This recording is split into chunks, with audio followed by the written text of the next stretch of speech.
আপনি মহিলা এবং শিশু কল্যাণ দপ্তরের মন্ত্রী, আপনার দলের লোকেরা নারী সুরক্ষা, আজকে আপনার দলের লোকেরা বলছে যে মহিলারা প্রতিবাদী তাদের নাকি বদন বিগড়ে গেছে বলে তারা প্রতিবাদ করছেন। আপনার দলের মহিলারা প্রতিবাদী, যে মিম বানানো হয়েছে, আপনি কি পদক্ষেপ নিয়েছেন? এবার কেন এটা একের সময় ফোকাস ঘুরে যাচ্ছে ইত্যাদি হচ্ছে, কেন বন্ধ ডাকা হবে, কেন অরাজকতা হবে? আপনার সরকারকে কেউ বিশ্বাস করে না, ইভেন দ্য ডক্টরস। আপনার ফ্র্যাটার্নিটির অনেক জুনিয়র যাদেরকে আপনি বললেন, তারা তো কেউ কেসের ডিটেইলস নিয়ে মমতা ব্যানার্জির সঙ্গে কথা বলতে চান না।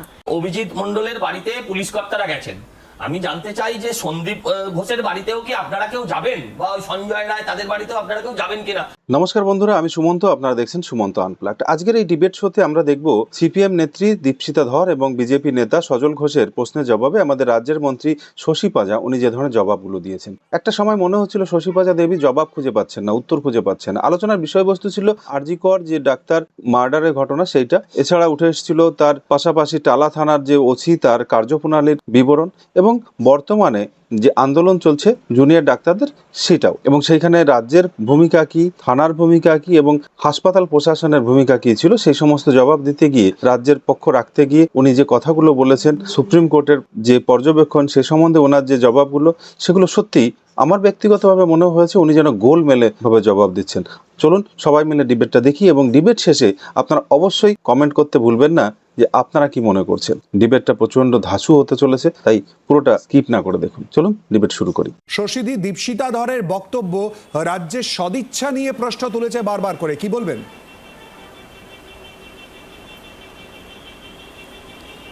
না, দীপশিতা অনেক কথাই তুলেছে, আমি শুধু একটা একটা করে বলি এবং অন্যান্য অতিথিরাও যারা আছেন দু একটি কথার জবাব দিতে পারি। নিশ্চয়ই ইনভেস্টিগেশনের ডিটেলস সম্বন্ধে যেটা সাবজুডিস আছে আমারও জানা নেই, এবং সেটা আগামীকাল সিবিআই সেটা কোর্টে বলবেন বলে আমরা ধারণা।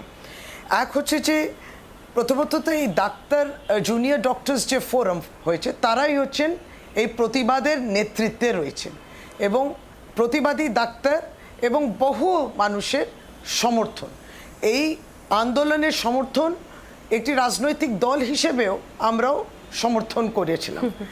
আসলে এই সমস্ত বিষয়তে কোনো রাজনৈতিক দলের বিশেষ ভূমিকা থাকে না, একটা সাধারণ নাগরিক হিসেবে এই স্পর্শকাতর বিষয় এবং এই যে আন্দোলন তার সেই মর্মে যেটা হচ্ছে তার প্রত্যেকেরই সমর্থন থাকবে। আমরা রাজনৈতিক দলের বিভিন্ন প্রতিনিধিরা এর মধ্যে কোনো দ্বিমত থাকতে পারে না।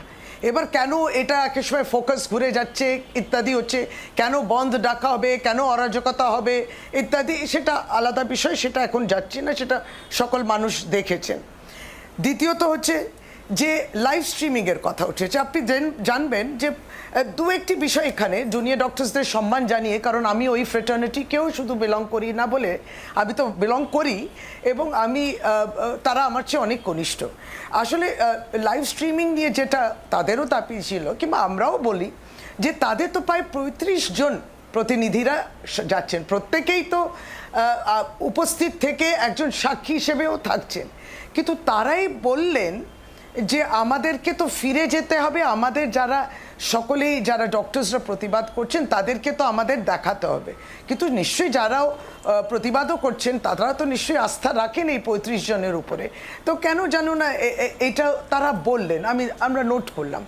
সুপ্রিম কোর্টও লাইভ স্ট্রিমিং করছে, এটা নিয়ে তো সবাই বলছেন নিশ্চয়ই, কিন্তু আপনি দেখবেন সুপ্রিম কোর্ট কিছু স্পর্শকাতর কেস তো দেখবেন, please refer to so and so point বলে প্লিজ যে কাউন্সিল আছে যারা জবাব দিচ্ছেন, সিবিআই কাউন্সিলই হোক কিংবা রাজ্য সরকারের, yes sir, yes milord, in reference to so and so point, ওই পয়েন্টটা কিন্তু তারা ইলাবরেট করছে না, এতটাই সেন্সিটিভ জিনিসটা তো থাকছে, সুতরাং তারাও কিন্তু সেটা প্রত্যক্ষভাবে মেনশন করছে না লাইভ স্ট্রিমিং হওয়া সত্ত্বেও। সুতরাং এটা হচ্ছে, এটাকে আমাদের অ্যাপ্রিশিয়েট করতে হবে। শশীদি প্লিজ একটুখানি সঙ্গে থাকুন, আপনার কথার পরিপ্রেক্ষিতেই সজল ঘোষ আমাদের সঙ্গে রয়েছে, বিজেপি নেতা বলতে চাইছে, একটু প্লিজ শশীদি। সজলদার কাছে আমার দুটো প্রশ্ন আছে, অনেকগুলো কথা আছে, আসবো শশীদি, প্লিজ প্লিজ আমি একটু শুনে নিয়ে আসবো, অনেক কথা বলবেন।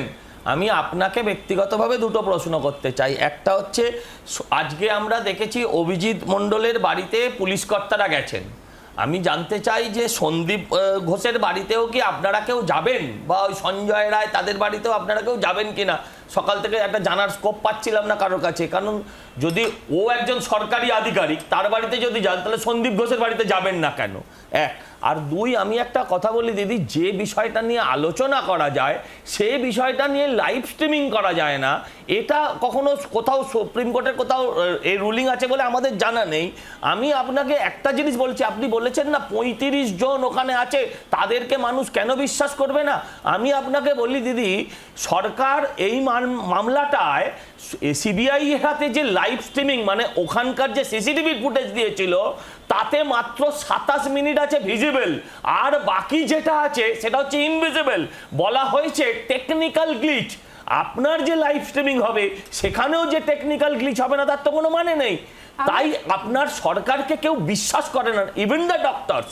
এটাই আজকের সমস্যা। শশীদি আসবো, শশীদি আবার আসবো। দীপশিতার একটা কথা খালি অ্যাড করার ছিল, আমি বলি যে জুনিয়র ডাক্তাররা রয়েছেন আপনার ফ্র্যাটার্নিটির, অনেক জুনিয়র যাদেরকে আপনি বললেন, তারা তো কেউ কেসের ডিটেইলস নিয়ে মমতা ব্যানার্জির সঙ্গে কথা বলতে চান না। যে 5 দফা দাবি তারা করেছেন সেখানে তো কেসে কি হয়েছিল সেনসিটিভ সেই বিষয়ে তো কেউ কিছু বলেননি। তারা পরিষ্কার বলছেন মমতা ব্যানার্জি ইজ দ্য প্রশাসনিক হেড অফ দ্য স্টেট।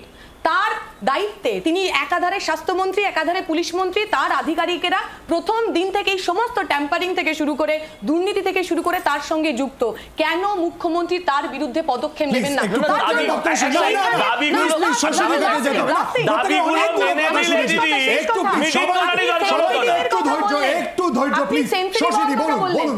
আপনি মহিলা এবং শিশু কল্যাণ দপ্তরের মন্ত্রী, আপনার দলের লোকেরা নারী সুরক্ষা, আজকে আপনার দলের লোকেরা বলছেন যে মহিলারা প্রতিবাদী, তাদের নাকি বদন বিগড়ে গেছে বলে তারা প্রতিবাদ করছেন। আপনার দলের মহিলারা প্রতিবাদী, সত্যিকারের মন্দাকিনী যে মিম বানানো হয়েছে, আপনি কি পদক্ষেপ নিয়েছেন?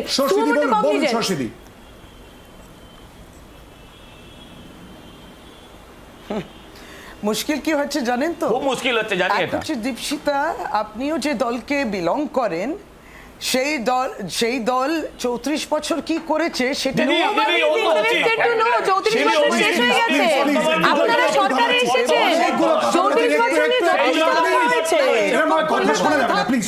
আপনারাই বলুন।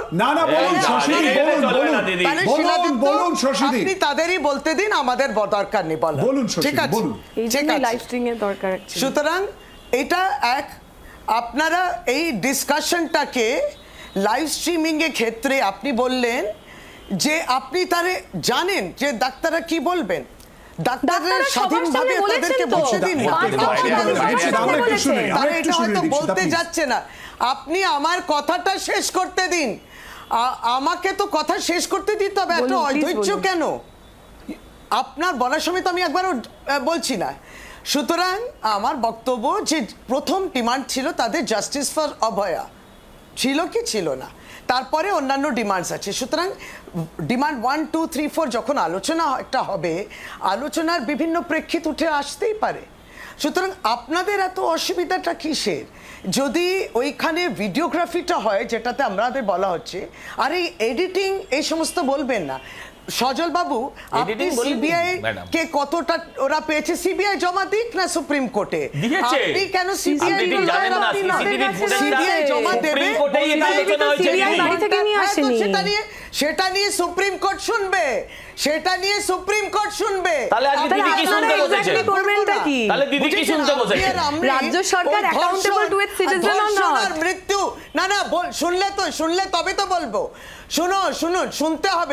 শুনতে হবে। আপনি আর আমরা ডিটেলস অফ দি রেপ এবং ডেথ আপনারা আলোচনা করতে পারি না। আপনিও জানেন না, যদি জানেন সিবিআই কে তথ্য দিন। সজল বাবু জানলে সিবিআই কে তথ্য দিন, তাতে ইনভেস্টিগেশনে হেল্প করুন। কিন্তু এটা আলোচনা আমরা করতে পারবো না, আপনি সাবজেক্টেই নেই। ডিটেলস